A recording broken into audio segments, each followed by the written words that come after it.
Ավինյանը զորք են ուղարկել հայ մայրերի վրա։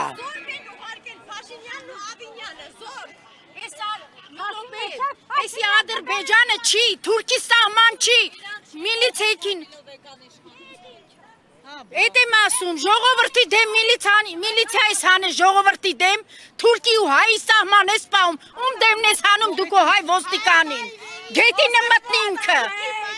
Սահմանները գնացեք պահեք, սահմանները։ Էլի մերն այլի։ Բայց ինչքան չծառայած մարդ կա, գիտես այս ոստիկանների մեջ։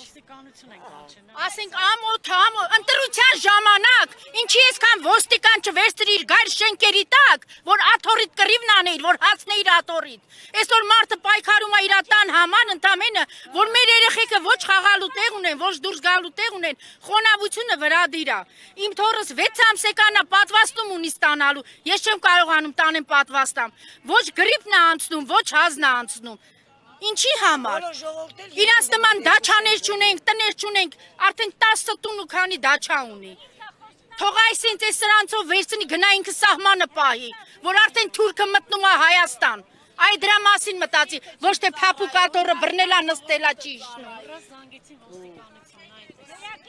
Ընտրության ժամանակ դու գալիս էիր, խնդրում էիր։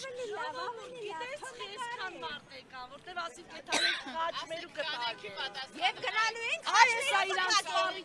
ու կգնանք կփակենք խաչմերուկը։ Եվ դրանից հետո կառավարություն։ Թվին էլ զարմանում եմ, Փաշինյանը երբ որ դուրս էր եկել, ժողովուրդ տներից դուրս եկեք, լավա լինելու, երգիժն են ուտում, էս են ուտում, ինքն ինչ է ուտում։ Մեր կյանքի հաշվին ինչն է ուտում ինքը։ Ինքն էլ հասավ իր ուզածին, էսի նույն իր շղթան է։ Ոչ մի բանով մեկը մյուսից չի տարբերվում։ Փաշինյանն ասում էր 25 թվին ոչ մի հարակացարան չի լինելու։ Թող գան 5 րոպե ոտ դնեն շենքից ներս։ Ժողովուրդ պատկերացնում եք ինչ խայտարակություն է։ Հայ մայրերի վրա զորք են բերել։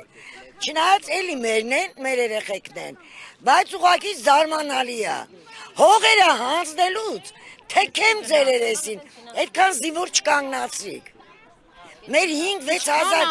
երեխեքը մահացան, մինչև օրս դիերը չեն գտնում, թեքեմ ձեր երեսին։ Ուղղակի ցավ ենք ապրում, որ նման քաղաքապետ ունենք, նման վարչապետ ունենք, որ հայ ժողովրդի դեմ ինքը կարա սենց ոստիկան հանի, որ հարցի լուծում տա։ Մենք ամաչում ենք, որ իրանք են մեր ղեկավարը։